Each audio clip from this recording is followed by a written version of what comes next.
Next అండి, బదిలీల్లో no politics, యాప్ల నుండి రిలీఫ్, టీచర్స్కి లోకేష్ గుడ్ న్యూస్. యా, అదే టీచర్లకు సంబంధించి ఉపాధ్యాయులకి ఇంతకుముందు మనం గతంలో చెప్పాం, ఒక 15 యాప్స్ ఉంటాయట.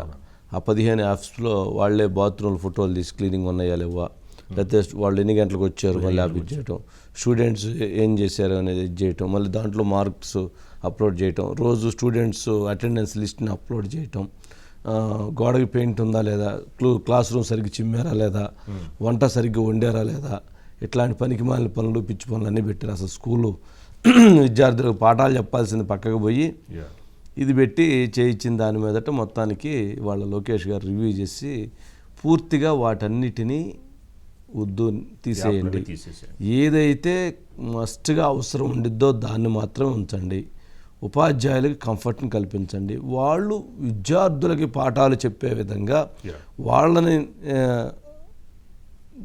వాళ్ళ విద్యకి ఉపయోగపడేటువంటి విధంగా తీర్చిదిద్దండి అని మాత్రం క్లియర్గా చెప్పి దానికి ఒక సిస్టమ్ని క్రియేట్ చేయండి అని కూడా వాళ్ళకి ఆదేశించారు.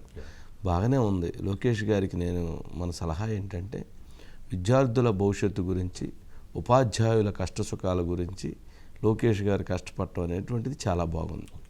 కానీ ఎవరైతే గత 5 సంవత్సరాలుగా తెలుగుదేశాన్ని వెంటాడి వేధించినటువంటి వాళ్ళు, తెలుగుదేశం పార్టీకి సంబంధించినటువంటి వాళ్ళ మీద అక్రమ కేసులు పెట్టి ఇచ్చేసినటువంటి వాళ్ళు, వాళ్ళందరి మీద కూడా కొంచెం ఆ ఉపాధ్యాయులకు చెప్పి, అంటే ఉపాధ్యాయులు అంటే పోలీస్ శాఖో లేకపోతే ఆ సంబంధిత శాఖలో చెప్పి కొంచెం ఒక బెత్తం ఇచ్చి, ఒక బెత్తం నుంచి కర్ర అంటే మనం అప్పుడు బెత్తం అంటే బాగా చిన్నది బాగా ఉండిద్ది, బాగా టఫ్గా, అది ఇచ్చి కొంచెం వాళ్ళందరినీ కొంచెం కొద్దిగా బుద్ధి వచ్చేలా, భవిష్యత్తులో తప్పులు చేయకుండా ప్రజాస్వామ్యాన్ని కాపాడే విధంగా వాళ్ళకు కూడా కొంచెం అప్పుడప్పుడు కొద్దిగా క్లాసు ఇస్తే బాగుంటుందేమో అనేటువంటిది చాలామంది తెలుగుదేశం పార్టీ శ్రేణులు కానీ, చాలామంది అధికారులు కానీ, చాలామంది వారి శ్రేయోభిలాషులు కానీ కోరుకుంటున్నారు. ఇంకా రెడ్ బుక్ పక్కన పెట్టినట్టుగా ఉన్నప్పటికీ కూడా కానీ కొంచెం అదైతే అవసరం, పని చెప్పాలి, బెత్తానికి పని చెప్పాలి. బెత్తానికి పని చేస్తే ఏమి లేదు. మళ్ళీ ఇప్పుడు ఎవరైతే మొన్నటిదాకా అరాచకాలు చేశారో వాళ్ళు మళ్ళీ బ్యాక్ డోర్లో నుంచి మళ్ళీ లోపలికి వచ్చేస్తున్నారు. బ్యాక్ డోర్లో నుంచి మళ్ళీ ఇటో చూసుకొని వస్తున్నారు. వాళ్ళందరినీ ముందు క్రమశిక్షణలో కట్ చేయటం, ఎవరైతే పార్టీకి అందరు కేడర్కి ఆదేశించటం, గతంలో వైసీపీలో ఉండి మన మీద ఎవరైతే దాడులు చేశారో, ఎవరైతే అన్యాయం చేశారో, మొన్న ఎన్నికల్లో ఎవరైతే ఎరగబడ్డారో వాళ్ళందరి విషయంలో మీరు దగ్గరికి తీయొద్దు అని పార్టీకి మొత్తాన్ని ఆదేశించటం. వాళ్ళందరిలో కనుక సరే కొంచెం డీవియేషన్ అయితే పర్వాలా, మరీ పూర్తిగా నిబంధనలు అతిక్రమించి దాడులు చేసినటువంటి వాళ్ళ మీద మాత్రం బెత్తానికి పని చెప్తే బాగుంటుందన్న అభిప్రాయాలు కూడా బలంగా వినిపిస్తున్నాయి. చంద్రబాబు నాయుడు గారు ఆల్రెడీ మొదలుపెట్టారు రివ్యూలు, అభివృద్ధి ప్రణాళిక, రోడ్లు, అమరావతి, పోలవరము, ఇండస్ట్రీలు, నిధులు, పెట్టుబడులు ఇవన్నీ మొదలుపెట్టారు. లోకేష్ గారు స్కూళ్ళు, పాఠాలు, టీచర్లు, స్టూడెంట్సు, యాప్లు, లేకపోతే నైపుణ్యం, ట్రైనింగు, క్లాసులు. మీరు పవన్ కళ్యాణ్ గారు ఏమైనా ఇరిగేషను, పంచాయతీరాజు, రూరల్ డెవలప్మెంటు, వారు కూడా అసలు ఈ పంచాయతీలో జరిగిన అక్రమాలు, వాళ్ళు చేసిన అవినీతులు, దీని డెవలప్మెంటు, వాటి విజను, వాటికి సంబంధించినటువంటి ప్రణాళికలు, వాటికి సంబంధించిన బడ్జెట్ రూపకల్పనలు వారు మొదలుపెట్టారు. మీ ముగ్గురు పనిలో పడిపోతే అసలు ఈ బెత్తం పట్టుకునేది ఎవరట? ఆ బెత్తం పట్టుకునేటువంటి వాళ్ళ కొద్దిగా బాధ్యతలు ఎవరన్నా తీసుకోండి ఆయన అని అడుగుతున్నారు పెద్దవాళ్ళు. ఎవరో ఒకరు తీసుకోవాలి కదా. ఎవరి పనులు చేస్తా పోతే వీళ్ళకి ఇంక భయం ఏడొస్తుంది. సిస్టమ్ని క్రాస్ చేశారు కదా. సరే కొంచెం క్రాస్ చేస్తే పర్వాలేదు, మొత్తం క్రాస్ చేసినటువంటి వాళ్ళకి బ్రేక్ వేయకపోతే, ఇప్పుడు మనం నెల్లూరులోనే చూస్తున్నాం మాఫియా, మరి వాళ్ళు మళ్ళీ ఎంటర్ అవుతూ ఉన్నారు ఇంకో రూపాన, ఇంకో దగ్గర ఇంకోటి అట్లా ఎంటర్ అవుతూ ఉన్నారు. వాళ్ళందరినీ కట్ చేయాలి కదా, బ్రేక్ చేయాలి కదా, కొత్త వాళ్ళకి ఇచ్చేయాలి కదా. ఇంతవరకు రామోజీరావు గారి కేసులో ఎవరైతే ఆయన్ని ఇబ్బంది పెట్టి వేధించినటువంటి stamps and registration IG Ramakrishna, ఇంకా ఆయన అక్కడే పోస్టింగ్లో ఉన్నారు. ఆయన్ని రామోజీరావు గారిని ఇబ్బంది పెట్టారు. మరి అసలు అట్లాంటి వాళ్ళ మీద కూడా ఇంకా ఏదో ఒక యాక్షన్ లేకపోతే ఇంకా ఎంతసేపు, ఎంత టైము ఓర్పుగా చూడాలి. ఎవరిని అంత ప్రజలకు అంత ఓర్పు ఉన్నది కదా, కొంచెం దాన్ని కొద్దిగా ఎక్కడో దగ్గర కొద్దిగా యాక్టివ్ రోల్ తీసుకెళ్తూ ఉండాలి. ఎవరో ఒకరు బెత్తం పట్టుకోవాలి, అదేదో లోకేష్ గారు బెత్తం పట్టుకుంటే బాగుండేది అనేది అందరి యొక్క అభిప్రాయం. సరే, తర్వాత అది వారి ఇష్టం. టైం పడుతుంది సార్, అంటే 1 month అయిన తర్వాత ఇంకా వాటి మీద కూడా కాన్సన్ట్రేషన్ చేస్తాం. అంటే అప్పుడు హీట్ పోయిద్ది రాజుగారు, ఆకలి అయినప్పుడు అన్నం తినాలి. అసలు ముందు పిక్చర్ ఏంటనేది చూస్తున్నారండి, అసలు ఎంత పిక్చర్ 5 years లో ఏమైంది అసలు ముందు ఒక క్లారిటీ రావాలి కదా. తెలవంది ఏముంది, 5 సంవత్సరాలు ఏం జరిగిందో మనం రాసాం కదా రెడ్ బుక్లో, మీరు రాసుకున్నారు కదా రెడ్ బుక్లో. గ్రౌండ్ లెవెల్లో అసలు రెడ్ ఏం బుక్లో జరిగింది అనేది ఒక క్లారిటీ ఏ డిపార్ట్మెంట్లో ఏం జరిగిందో ఆల్రెడీ ఉంది కదా, డేటా ఉంది కదా. గతంలో మనమే చెప్పాం కదా ఒక్కొక్కరి చరిత్ర, మీడియా అంతా చెప్పింది కదా చాలా మంది చరిత్ర. ఏదో ఉన్న కాడికి కొంచెం అలా స్టెప్ తీసుకుంటే బాగుంది. అనిల్ ఉన్నారండి సార్. Good evening sir.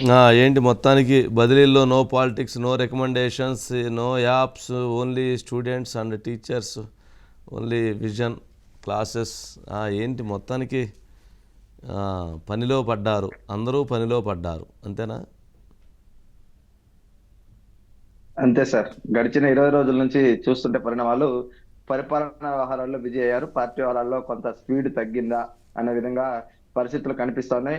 ఏదైతే ఉందో ఉపాధ్యాయులకు సంబంధించిన అంశంలో అయితే నారా లోకేష్ విద్యాశాఖ మంత్రిగా ఆయన చాలా కీలక నిర్ణయం అయితే చేశారు. రాజకీయ జోక్యం ఉండకూడదు అనేది ఒక అంశం. సిఫార్సులతో ఎవరైనా బదిలీలకు ఎమ్మెల్యేలు కావచ్చు, మంత్రులు కావచ్చు లెటర్లు ఇస్తే పక్కన పెట్టేయండి, పారదర్శకంగా ఉండాలి. ఒకటి, యూనియన్స్ పరంగా మీరు కూడా అన్ని రకాల జాగ్రత్తలు తీసుకొని మంచి విషయాలు నాకు సజెస్ట్ చేయండి అంటూ కూడా అటు వాళ్ళకి చెప్పడం, అట్ ద సేమ్ టైం రాజకీయ జోక్యాన్ని విద్యాశాఖలో పూర్తిగా నిర్మూలిద్దాం, ఎందుకంటే విద్యార్థుల భవిష్యత్తుకు సంబంధించిన అంశం కాబట్టి మా ప్రాధాన్యత కూడా అదే స్థాయిలో ఉంటుంది. అట్ ద సేమ్ టైం గడిచిన 5 ఏళ్ల కాలంలో విద్యాశాఖ పైన ఒక అధికార పెత్తనం సార్, ప్రవీణ్ ప్రకాష్ అనే ఒక అధికార పెత్తనంతో పెద్ద ఎత్తున సమస్యలు తలెత్తాయి. అనేక ఉద్యోగ సంఘాలు అంటే ఉపాధ్యాయ సంఘాలు, అదేవిధంగా చాలా ఇబ్బందులు, అగచాట్లు, అదేవిధంగా ఆరోపణలు ప్రత్యారోపణలు కూడా చాలా చూసాం. అయితే వాటన్నిటి నుంచి విద్యాశాఖను కొంత ప్రణాళికాబద్ధంగా ప్రక్షాళన చేసినట్లు కనిపించింది. ఎందుకంటే మద్య షాపుల దగ్గర ఎవరైతే విద్య చెప్తారో బోధిస్తారో ఉపాధ్యాయుల్ని కాపలా పెట్టిన పాలకులు మనం చూసాం. అలా కాకుండా ఎవరైతే ఉన్నారో అధ్యాపకులను గౌరవంగా వాళ్ళని చూద్దాం, వారికి కావాల్సినటువంటి మౌలిక సదుపాయాలు కల్పిస్తూ విద్యా వ్యవస్థను గాడిలో పెట్టాలన్న ఆలోచనతో మేము ఉన్నామంటూ కూడా మంత్రి నారా లోకేష్ అధికారులతో చెప్పడంతో పాటు ఎవరైతే ఉన్నారో ఈ టీచర్స్ అసోసియేషన్ చాలా ఎక్కువ ఉంటాయి. సహజంగా అన్ని శాఖల కంటే టఫ్ శాఖ ఏదైనా ఉందంటే ఖచ్చితంగా అది విద్యాశాఖనే చెప్పాలి. ఎందుకంటే ఈ టీచర్స్ యూనియన్స్ మధ్య ఉండేటటువంటి గ్యాప్స్ లేదంటే ల్యాబ్స్, వాటి వల్ల చాలా రకాల సమస్యలు ప్రభుత్వం చుట్టూ ఎప్పుడు కనిపిస్తూ ఉంటాయి. అయితే వాటన్నిటిని ఒక టఫ్ జాబ్ గానే నారా లోకేష్ స్వీకరించి ఇనీషియల్ డే లోనే కత్తిరించే ప్రయత్నం, అంటే ఎక్కడా కూడా అధికారులకు పైన రాజకీయ పెత్తనం లేకుండా పరిపాలన వ్యవహారాల్లో భాగంగా చాలా స్మూత్ హ్యాండ్లింగ్ జరగాలన్న ఆలోచన ఆ పని మొదలు పెట్టినట్టు. అంటే జనరల్గా నీళ్ళు ఇప్పుడు లోకల్ ఎమ్మెల్యేస్ ఉంటారు, వాళ్ళు కొంతమంది టీచర్స్కి ఎవరైతే కొంచెం వాళ్ళకి అనుకూలంగా ఉన్నటువంటి వాళ్ళు, గతంలో వాళ్ళు అవతల వాళ్ళు వైసీపీకి పనిచేసినటువంటి వాళ్ళకి పక్కన పెట్టి కొంచెం వీళ్ళకి అనుకూలంగా పనిచేసినటువంటి వాళ్ళకి కాస్త బదిలీలు వాటిల్లో కొద్దిగా ప్రయారిటీ ఇవ్వండి, మంచి ప్లేస్లో అని అడుగుతారు. మరి దాన్ని ఎలా పక్కన పెడతారు? మరి అక్కడ పార్టీకి సంబంధించి అక్కడ ఎమ్మెల్యేలకి అక్కడ ప్రాధాన్యత అవసరం ఉంటుంది, మరి ఎలా పక్కన పెడతారు? మరి దాన్ని ఎలా సమన్వయం చేస్తారు?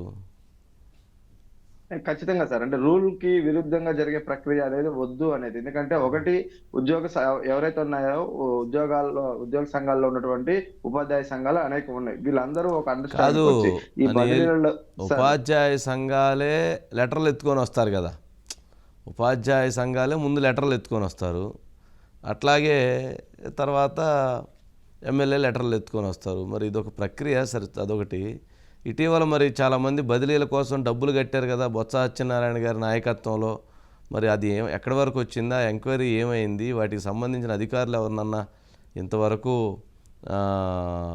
సంఖ్యలు వేశారా లేదా? ఏంటి, ఏం జరుగుతుంది? అంటే దాని మీద బహిరంగంగా చర్చ అయితే జరగట్లేదు కానీ సార్, అంతర్గతంగా ఒక విచారణ చేపట్టారనే జరుగుతుంది. వాస్తవానికి ఎవరైతే ఉపాధ్యాయులు డబ్బులు ఇచ్చారో తమ బదిలీల కోసం ఎన్నికలకు ముందు తమకు అనుకూలమైన ప్రాంతాలకు వెళ్ళడానికి 5 నుంచి 10 లక్షల వరకు కూడా ఇచ్చారనే ఒక ఆరోపణలు అయితే అప్పుడున్న మంత్రి బొత్సకి విమర్శలు దాదాపు 25-30 కోట్ల రూపాయల వరకు కూడా పూల్ చేశారు ఈ అమౌంట్ మొత్తాన్ని. ఒకరిద్దరు ఎవరైతే ఉన్నారో ఆ సంఘ నేతలే ఈ మొత్తం తత్వంగాన్ని కూడా నడిపించారనే ఆరోపణలు. దాని మీద ఎక్కడ ఎక్స్ట్రీమ్ లో అయితే విచారణ పరంగా కావచ్చు, చర్యల పరంగా ఎక్కడేం కనపట్ల. అంతర్గతంగా అయితే కొంత డేటా కలెక్ట్ చేస్తున్నారు. శాఖాపరమైన చర్యలు చేపట్టడానికి ఎలాంటి వెసులుబాటు ఉందనేది. ఎందుకంటే బాధితులుగా వాళ్ళందరూ ఫిర్యాదు చేయాల్సి ఉంటుంది. ఒకటి చర్యలు చట్టపరంగా తీసుకోవాలంటే వాళ్ళు లంచం ఇవ్వటం కూడా తప్పే. లంచం తీసుకోవడం అనే విషయంలో మరి అది ఏ విధంగా వాళ్ళు వస్తారు, ఎలా ముందుకెళ్తారు అనేది ఒక చర్చ నడుస్తుంది సార్. ఒకటైతే వాస్తవం, పరిపాలనలో ముగ్గురు నేతలు బిజీ అయిపోయారు సార్. ఇందాక మీరు చెప్పారు, అటు ముఖ్యమంత్రి గారు రాష్ట్రం మొత్తం వ్యవహారాలు చూస్తున్నారు, లోకేష్ గారు తన శాఖ పరిధిలో ఉన్నటువంటి ప్రక్షాళన, పవన్ కళ్యాణ్ గారు డిప్యూటీ సీఎం గారు తన శాఖ పరిధిలో ఉన్నటువంటి మార్పులు చేర్పులు, ఇలా వీళ్ళు బిజీ అయిపోయారు. ఈ గత పాలకుల యొక్క వైఫల్యాలు, తర్వాత వారి యొక్క ఆక్రమణలు, అనేక అంశాలు ఉన్నాయి. వాటితో పాటు వీళ్ళ సొంత పార్టీ క్యాడర్ పడిన సఫరింగ్, వాళ్ళని కేర్ టేక్ చేయాల్సిన పరిస్థితి, ఇవన్నీ ఉన్నాయి. వాటి విషయంలో కొంత ప్రస్తుతానికైతే దృష్టి సారించాల. మరి అది ఎలా ఓవర్కమ్ అవుతారో కూడా చూడాలి. ఒకవైపు పరిపాలన ఎంత బిజీగా ఉన్నా రోజుకో 10 గంటలు 8 గంటలు వాళ్ళకి కేటాయించారు. ఓ 2-3 గంటలన్నా ఈ అంశాలపైన కనుక దృష్టి పెట్టకపోతే ఖచ్చితంగా ఉండే కొద్ది ఇంకా బిజీ అవుతారు. ఎందుకంటే రాష్ట్రానికి జరిగిన నష్టం 5 ఏళ్ల కాలంలో చాలా పెద్దది. కేవలం 5 ఏళ్లలో బూడ్చే నష్టం కాదు అది. పార్టీని, అదేవిధంగా ప్రభుత్వాన్ని, రెండింటిని ప్యారలల్ గా సమాంతరంగా చేసుకున్నప్పుడు అటు రాజకీయ ఇటు పరిపాలన నడిస్తేనే సమర్థవంతమైన పరిపాలన, నాయకత్వం పరంగా కూడా ముందుకెళ్ళగలుగుతారు. లేదు అంటే 2014 నుంచి 19 ఏం జరిగిందో చూసాం, 19 నుంచి 24 వరకు ఏం జరిగిందో చూసాం. కష్టించి పడిన రెక్క ఏదైతే కండలు కరిగేలాగా కష్టపడిన కార్యకర్తలను పట్టించుకోకపోతేనే 2019లో పెద్ద నష్టం ఆ రోజు టీడీపీ కూటమికి జరిగింది, టీడీపీకి. తర్వాత ఇవాళ జగన్మోహన్ రెడ్డి గారికి మరీ ఇంత స్థాయిలో పతనం కావడానికి కార్యకర్తలకు ఆయన అందుబాటులో లేకపోవడమే. వ్యవస్థలన్నింటినీ తన చేతుల్లో పెట్టుకుని ఆయన వారి దగ్గరికి వెళ్లకుండా, వారి ఇంటి దగ్గరికి రాకుండా చేసినటువంటి సిస్టమ్ వల్లే. అయితే ఇప్పుడు వీళ్ళు కూడా కొంత ఎవరైతే ఉన్నారో, బీజేపీ కావచ్చు, టీడీపీ కావచ్చు, అదే విధంగా జనసేన కావచ్చు, 3 పార్టీలు కూడా తమను గెలుపుకి 164 సీట్లు ఇచ్చిన ప్రజలను ఎంత గౌరవించాలో, ఆ గెలుపుకు అవసరమైన పనిచేసిన క్యాడర్ ని, అదేవిధంగా మిడిల్ ఏజ్ లో ఉండేటువంటి నాయకత్వాన్ని కూడా ఖచ్చితంగా అదే స్థాయిలో ఆదరణకి తీసుకోవాల్సిన పరిస్థితులు ఉన్నాయి. వారి సమస్యలు వినాలి, కొంత సమయం కేటాయించాలి, వాటిని కూడా వర్కౌట్ చేయాలి. మోసపోయిన విధానాన్ని, అదేవిధంగా అగౌరవంతో ఇబ్బందులు పడిన అంశాలను, వీటన్నిటిని పరిగణలోకి తీసుకొని ఒకవైపు రాజకీయం చేస్తేనే, మరొక వైపు సంక్షేమం, పరిపాలన రెండు కూడా సమపాలన అందిస్తేనే మంచి జరిగే అవకాశం ఉంటుంది. లేదు గతంలో లాగే మేము పరిపాలనలోనే బిజీ అవుతామంటే సహజసిద్ధంగా తర్వాత జరిగే నష్టాలు, కష్టాలు, వాళ్ళే ఇబ్బందులు పడే పరిస్థితులు ఆటోమేటిక్ గా తలెత్తే అవకాశాలు కూడా ఉంటాయి సార్. చూద్దాం మరి ఏం జరిగిద్ది అనేది. ఎస్